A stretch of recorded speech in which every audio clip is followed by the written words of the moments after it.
Let's hear more now from our political correspondent Gary O'Donoghue, who's in Barnsley. Gary. Thanks very much. Yes, a big shock here in Barnsley overnight with the Lib Dems being pushed into 6th place, losing their £500 that you have to place to stand in a by-election. That'll be the least of their concerns, but their big concern, of course, this morning is what that means for them in future elections. Well, one of the great victors last night was the UK Independence Party. I'm glad to say that I'm joined now by their leader, Nigel Farage. Bit of a night for you. Very pleased indeed. Big increase. We've shown our potential before in European elections by getting big scores, but now we're doing it in first-past-the-post Westminster elections. We're delighted, though I have to say not completely surprised, because just over the last month, whether it's votes for prisoners, paedophile registers, car insurance for young women, annuities for old men, increasingly our parliament is seen to be completely impotent, and so the UKIP message that we should take back control of our own lives is very relevant to voters. Isn't the truth, though, that they're voting against the Liberal Democrats and the Tories rather than voting for you? Well, the truth of the Lib Dem vote, of course, is that for the last 20 years, the Lib Dem vote has gone up because people have said, a plague on both your houses, we're going to vote Lib Dem.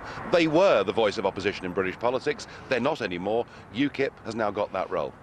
So what does the future hold for you in a seat like this? Do you think you can consolidate?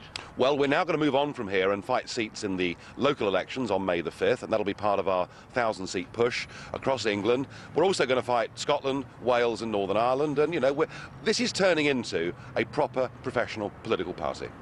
Now, of course, we've got the voting referendum coming up. You've been a bit ambiguous, I'd say, about your view of AV. What's going to happen? What do UKIP believe on? Well, I mean, look, we've been promised by everybody a referendum on our relationship with Europe. Goodness me, the Prime Minister gave us a cast-iron guarantee on it. So we're saying, if there's going to be a referendum on May the 5th, let's have it on the European question. If that's not to be the case, I will vote, albeit in a slightly lukewarm manner, for AV, because at least I see it as a crack in the dam and a change from a system that is now very discredited. So that's the party position now? The party position is that we will support AV in the referendum, yeah. OK, Nigel Farage, thanks very much. Well, I think there'll be quite a lot of post-mortems here after the result last night. Not a good result for the Conservatives either. They halved their share of the vote.